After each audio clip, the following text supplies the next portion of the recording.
Hasta las manos del aventurero llegó el documento dejado por encargo para pedirle un punto de vista sobre un intento de guía gastronómica mínima para visitantes de la ciudad de Puebla de Los Ángeles. Procedió a su detenida lectura, descubriendo a cada paso con cierta felicidad la presencia aún en la ciudad de acuciosos investigadores y registradores de la comida local. Y así decía el documento: la gastronomía de la ciudad de Puebla pasa por aceptar el sincretismo y la fusión de siglos de dominación árabe en España y la intervención de la mano de obra e ingredientes de Mesoamérica. Puebla fue fundada para la convivencia de los españoles en un proyecto de república independiente, utópica, para permitir el florecimiento de las artes y las virtudes humanistas. Por tanto, la cocina aquí originada, influenciada del barroco, representa sin duda la cuna de la gastronomía mexicana. Los recetarios del naciente siglo XIX recogieron las más de 2000 formas que significaron la grandeza gastronómica de una ciudad que aportó al mundo valiosos platillos. El mole poblano y los chiles en nogada siguen siendo la representación barroca en la mesa mejor lograda y no superada. Los mesoamericanos llamaron moli a la mezcla de chiles molidos en metate o molcajete, rebajada con agua, posteriormente cocinada al fuego.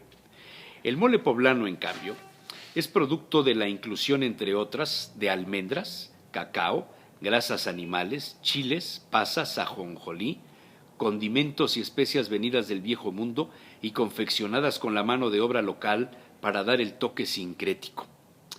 Espesito, dulcecito y picosito, en clara alusión a la influencia de los diminutivos y los sabores no exagerados ofensivos al paladar.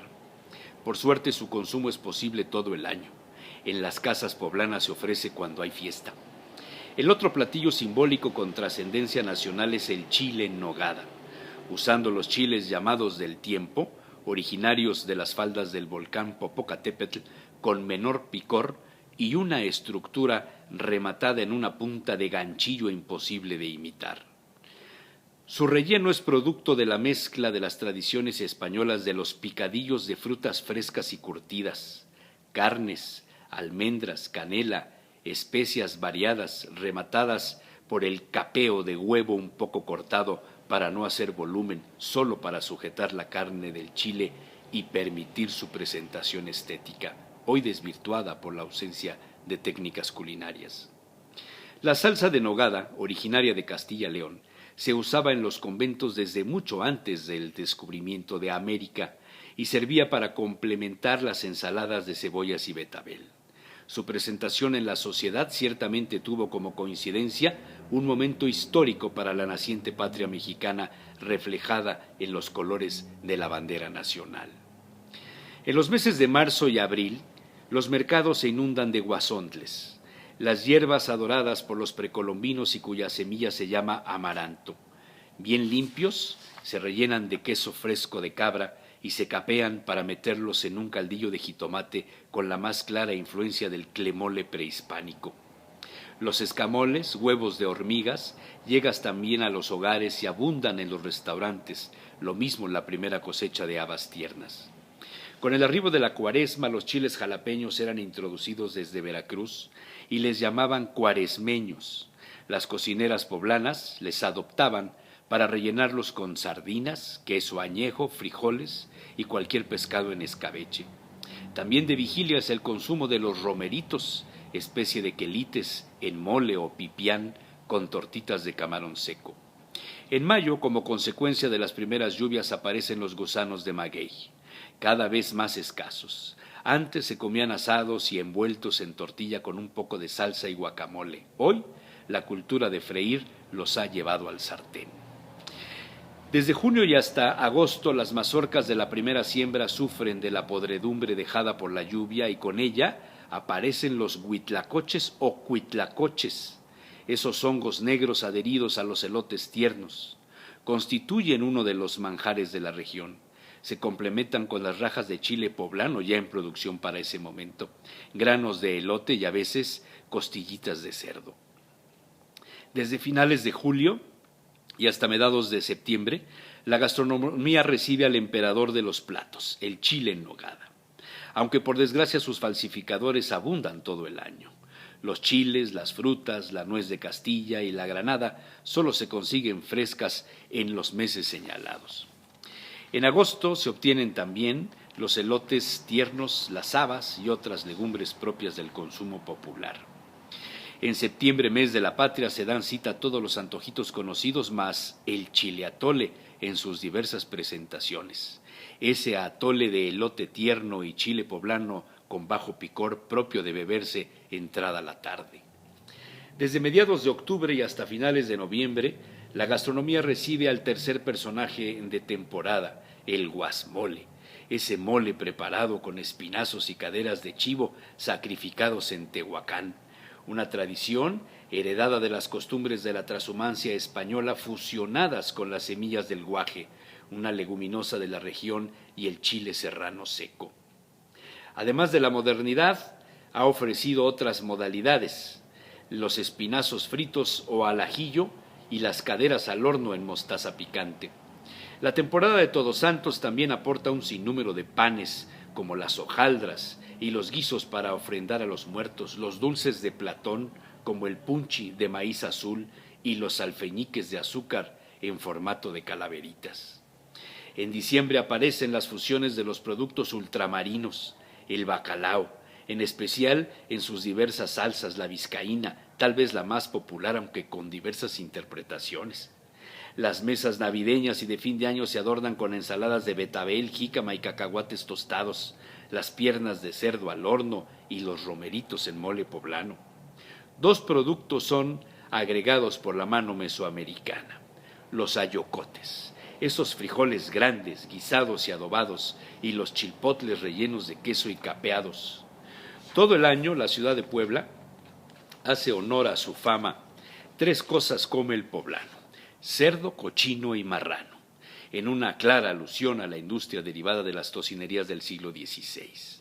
La carne de cerdo es consumida en diversas formas: en tacos de carnitas fritas en manteca, cueritos, y los más apreciados de cabeza de cerdo, donde se seleccionan por el buche, el cachete, la lengua, oreja y los de vísceras también.